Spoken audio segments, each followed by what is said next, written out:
Hello everyone, welcome to my YouTube channel Sri Sai Classes. Myself Meenakshi Patil. Today I come here with the new topic of IGKO exam, and that is Earth and its environment. Everybody knows the Earth. We live on the Earth. We have too many things to say about the Earth. We live on the Earth in India country. There are many physical features of the Earth. In this chapter, we are going to learn about mountains, water bodies, continents, weather and seasons, pollution, natural disaster, conservation of environment. By the help of these chapters, we will learn lots of about the earth. Now, let us start with question 1. Which is the hottest season in a year? There are 4 options below the question. A. Summer. B. Winter. C. Autumn. D. Spring. In 4 options में से option A जो summer है वो इस question का सही answer है। तो हॉटेस्ट सीजन कौन सा है? Summer season. अब हम दूसरा क्वेश्चन देखेंगे। Which is the highest mountain in the world?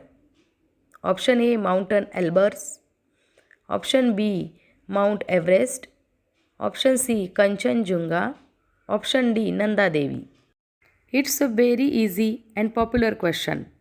Mount Everest is the highest mountain in the world. Everybody knows about the Mount Everest. ये जो माउंट एवरेस्ट है ये हिमालय पर्वत का सबसे ऊंचा पॉइंट है, सबसे ऊंचा पिक बोलते हैं इसको। ये माउंट एवरेस्ट नेपाल और चीन इन 2 कंट्रीज़ के पास है। Question number 3. Large water bodies of salt water that cover most of the earth surface are called. बहुत ईजी क्वेश्चन है। इसमें भी 4 ऑप्शंस है। Option A rivers, option B ponds, option C lakes, option D ocean. तो इसका सही answer कौन सा है? Ocean. Option D is correct here. Next question. There are dash dash continents and dash dash oceans in the world. Option A 5, option B 7, option C 8, option D 5, यहाँ हर एक option में 2 numbers दिए हैं। जो पहले वाला नंबर है that is about continents and the second number is telling about oceans. So see the all options properly. यहाँ जो ऑप्शन बी में दिखाया गया है 7 and 5 that is the correct answer because we have 7 continents and 5 oceans on the earth. Question number 5. Which is the smallest continent in the world? पहले तो हम जो 7 continents है उनके नाम देखेंगे। Asia, Africa, Europe, south America, north America, Australia and Antarctica. अब हम ओशंस के नेम देखेंगे जो कितने हैं? 5 ओशंस है। Pacific ocean, Atlantic ocean, Arctic ocean, Indian ocean and southern ocean. Option A Africa, option B Europe, option C Asia, option D Australia. तो which is the smallest continent? Australia is the smallest continent. So, option D is correct here. Question number 6. K2 is the second highest peak in the world. What is its other name? Option A. Kanchenjunga. Option B. Mount Godwin Austen. Option C. Annapurna. Option D. नंगा पर्वत। इनमें से option B में जो दिया है mount Godwin Austen ये correct answer है। Option B is correct here. Question number 7. Which of the following will help to keep our environment clean? Option A do not waste paper, option B do not waste electricity, option C plants new trees, option D all of these. तो इसमें जो option A B C में दिया है वो सारे option correct है, इसीलिए हम ऑप्शन डी को सिलेक्ट करेंगे, all of these. All of this मतलब ऊपर जो 3 ऑप्शन दिए हैं वो सारे करेक्ट है। Question number 8, which of the following disaster is caused by excessive rainfall? Option A earthquake, option B tsunami, option C drought, option D floods. बहुत ज़्यादा बारिश हुई तो फ्लड्स आता है, इसीलिए option D is correct here.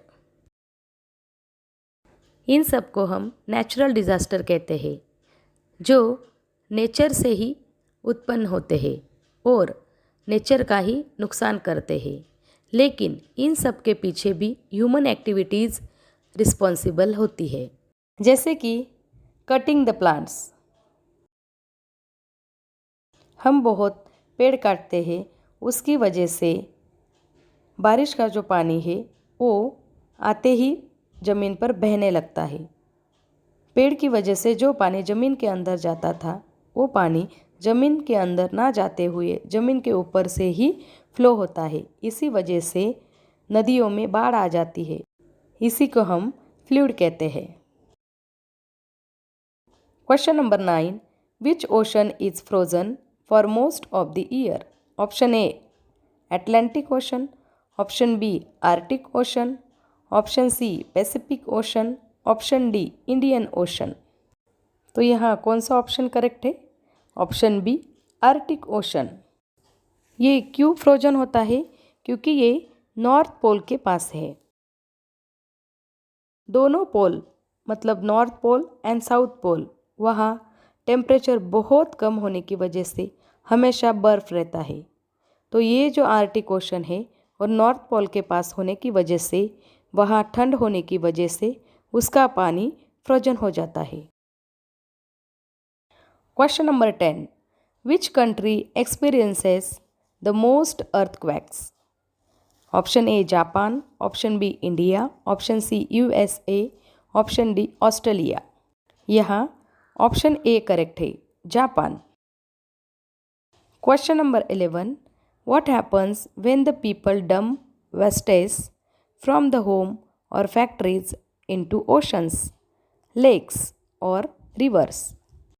Option A it kills animal living there, option B it kills plants living there, option C it pollutes the water and makes it unfit for drinking, option D all of these।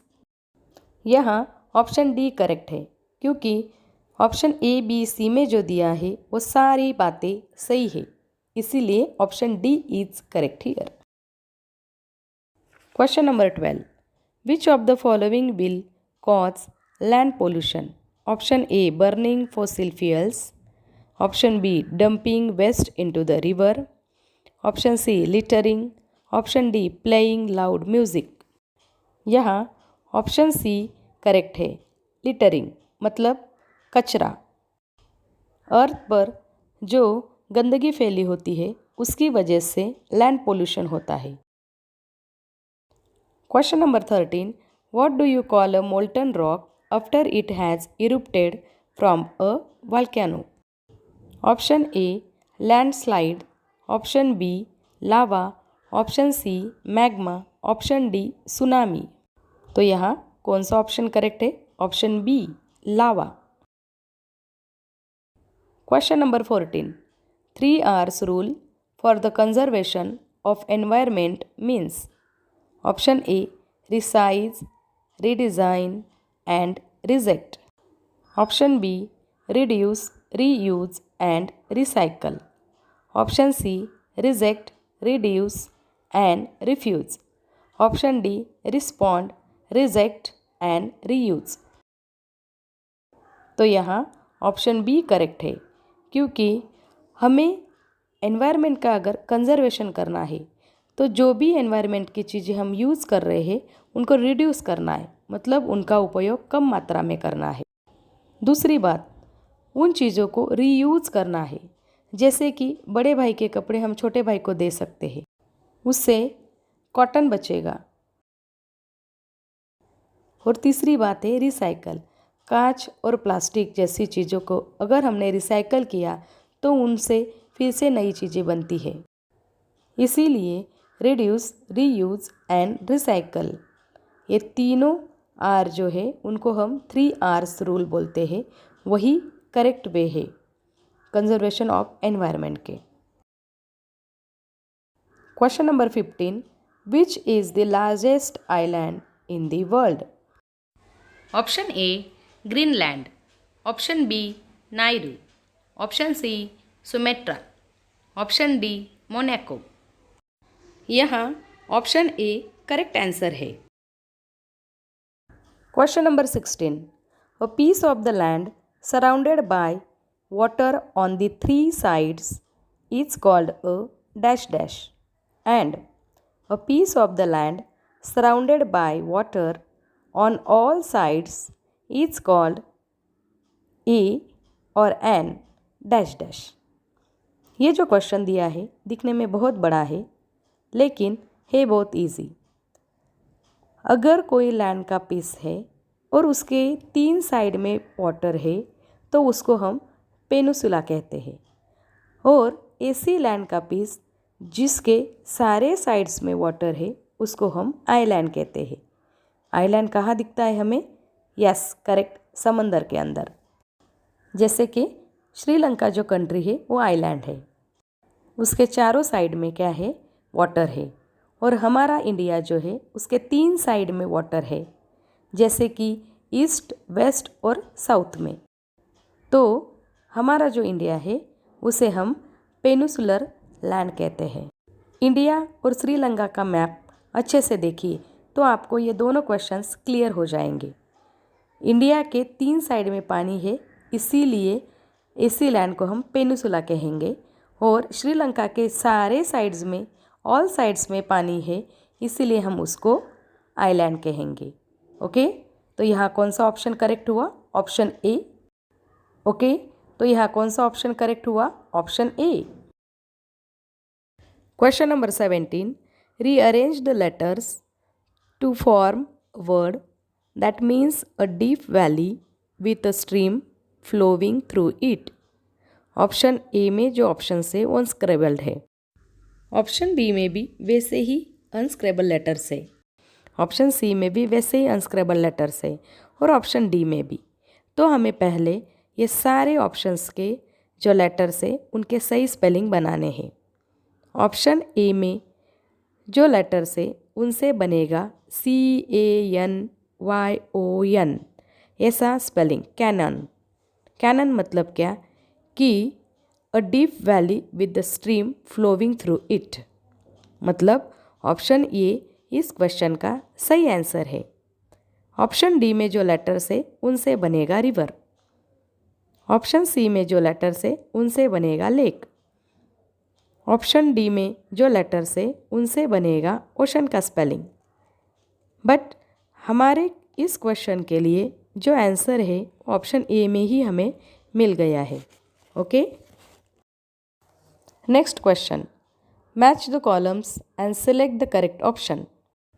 Column 1 में object है और column 2 में sound. तो अभी हम पहले खुद match करेंगे।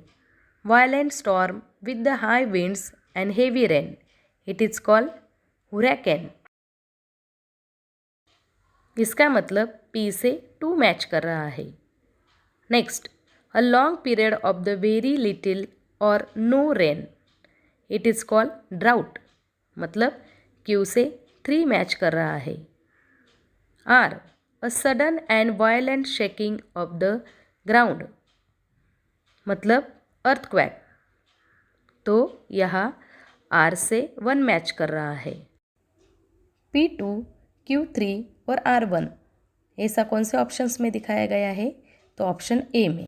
तो यहाँ ऑप्शन ए करेक्ट है। Next question, select the incorrect statement. Option A, spring season comes before summer, ये करेक्ट स्टेटमेंट है।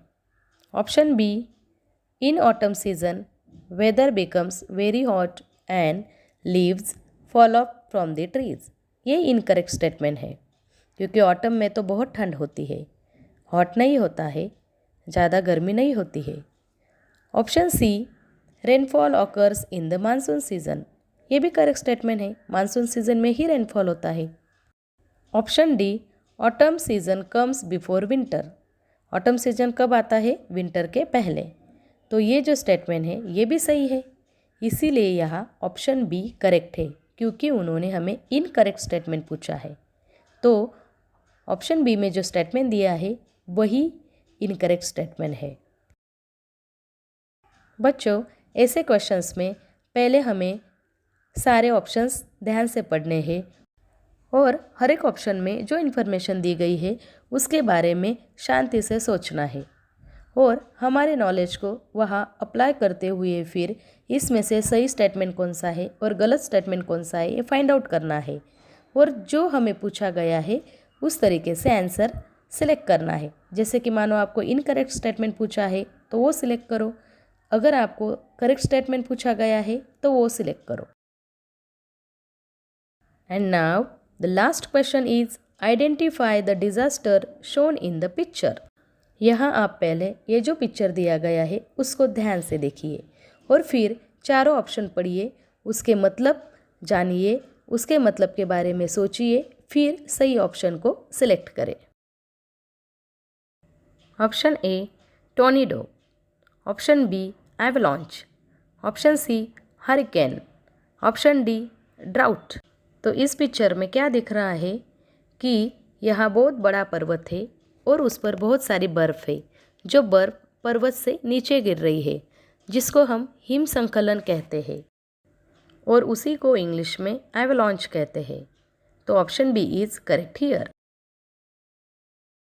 अच्छा, तो बच्चों मिलते हैं नेक्स्ट वीडियो में नेक्स्ट टॉपिक के साथ। तब तक के लिए अपना ध्यान रखिए, पढ़ाई करें, खुश रहिए। Good bye.